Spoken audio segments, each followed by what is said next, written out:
বাহিনীর সদস্যদের বিভিন্ন দাবি দেওয়া সম্বন্ধে নিচে আলোচনা করা হলো। 1, স্থায়ীভাবে ভোলাগঞ্জ সার্কেলের অনতিবিলম্বে প্রত্যাহার করতে হবে এবং দপ্তরাদেশ জারি করতে হবে।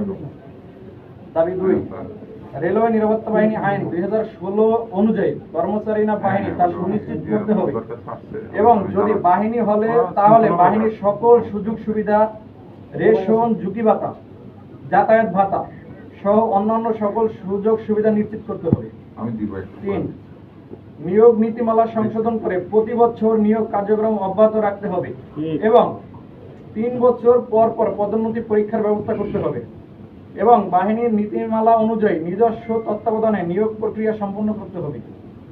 4, রেলওয়ে নিরাপত্তা বাহিনী গণপ্রজাতন্ত্রী বাংলাদেশ সরকারের উচ্চ পর্যায়ের ব্যক্তিবর্গগণ, বাংলাদেশ রেলওয়ে মহাপরিচালক, মহাব্যবস্থাপক এবং সকল সরকারি বাহিনী ও নিজস্ব ঊর্ধ্বতন কর্মকর্তা ব্যতীত অন্য কোনো সিভিল প্রশাসনের নিয়ন্ত্রণে কোনো আদেশ বা প্রোটোকল ডিউটিতে নিয়োজিত থাকবে না।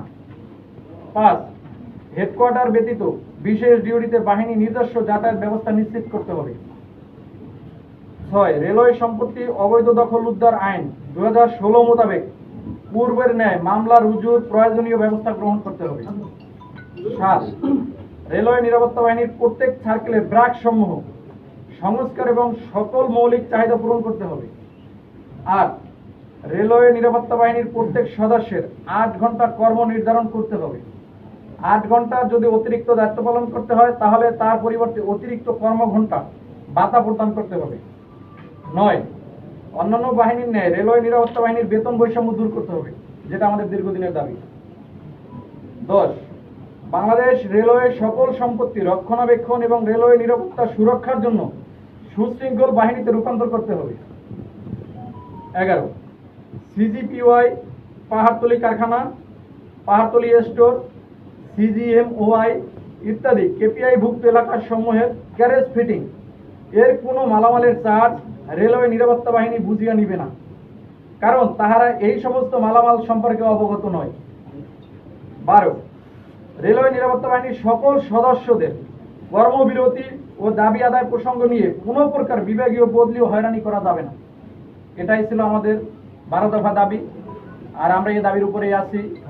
এখন পরবর্তী স্যারদের যে অগ্রগতি স্যাররা আমাদেরকে জানাবেন।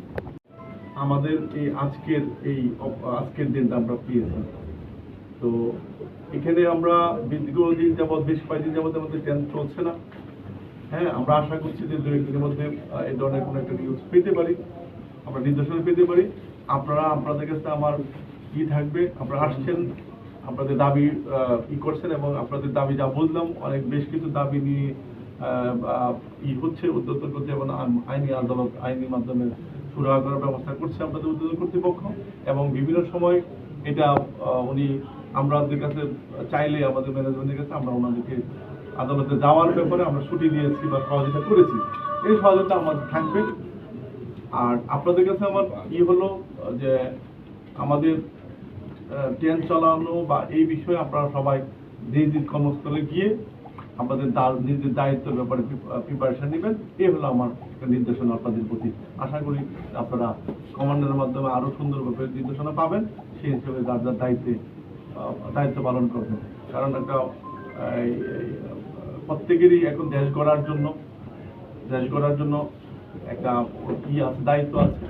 এই দেশ গড়তে গেলে সবাইকে যার যার দায়িত্ব পালন করতে হবে। সেইখান থেকে যে বিষয়গুলো আমাদের আছে যে সলভ করতে হবে, সেই সলভ হবে। আপনাদের কাছে আমারও বলতেছি, আপনারা আপনাদের নিজ নিজ কর্মস্থলে গিয়ে নিজের দায়িত্ব পালন করবেন।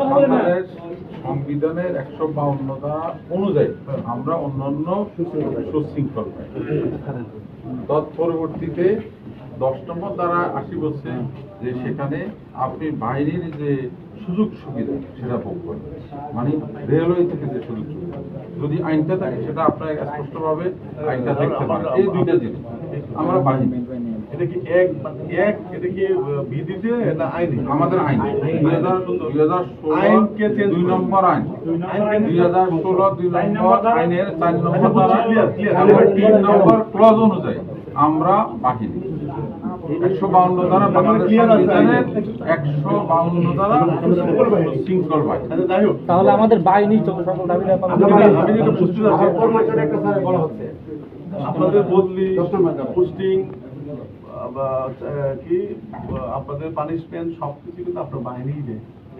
সুযোগ সুবিধা তো আর বাহিনীর পাই না স্যার আমরা। সব বাহিনী দেয়, ঠিক আছে। এবং এই বাহিনীর যত বিষয়গুলি আপনাদের যে ইনচার্জ উনিরা দেখেন, আপনারা আপনার আইনের মাধ্যমেই আছেন। তো আইন যে সংসদের বিষয়টা আপনারা সবাই শিক্ষিত, জানেন যে একটা প্রক্রিয়াকরণ আছে। স্যার এটা কতদিন স্যার, এটা প্রক্রিয়া চলছেই তো স্যার, এটা আমরা তো আমি আবার বলবো আপনাকে যে এই আমরা দেশকে ভালোবাসি, আগে নিজের চেয়ে অনেক সময় দেশকে ভালোবাসবো। কত হলো ব্যক্তি, ব্যক্তির চেয়ে পরিবার, পরিবার চেয়ে সমাজ, সমাজের চেয়ে দেশ। তো আমরা দেশকে ভালোবাসবো এবং দেশকে ভালোবাসার জন্য দেশের যে কোনো পরিস্থিতিতে আমরা বেটার সার্ভিস দিব, এটাই হলো আপনাদের কাছে অনুরোধ। আর আপনাদের যে বিষয়গুলি, এটা যারা আইনগত বিষয় জানে এবং আপনাদের যারা চালায়, আপনাদের লাইন অফ বিজনেস যারা দেখেন, তারা আশা করছি এই বিষয়গুলি ঠিক কার্যকরী ব্যবস্থা নেবেন। আমি আমার সাইড থেকে ধন্যবাদ। সেক্ষেত্রে আমারও সহিত আমি প্রস্তুত, আমি দেশের কাজ করতে প্রস্তুত। তো আপনাদেরকে আবারও বলবো যে আপনারা দেশের কাজে, দেশ গড়ার কাজে, দেশের এই কত চলমান পরিস্থিতির কারণে আপনারা পূর্বের চেয়ে দেশপ্রেম নিয়ে কাজ করবেন। এবং আপনাদের প্রতি যে আমার এই ভালোবাসা, আপনাদের প্রতি যে আমার সেটা আগের চেয়ে আরো বেশি থাকবে। ধন্যবাদ। স্যার, একটা বিষয় আমি আপনার কাছে জানতে চাচ্ছিলাম, যদি আপনার অনুমতি দেন তাহলে যেটা আমাদের 11 নম্বর ধারা দাবিতে, এটা আপনার কমান্ডের সাহেব বলুন। না না স্যার, এটা আপনার মাধ্যমে আমরা জানতে চাচ্ছি। কমান্ডের সাহেব বলুন।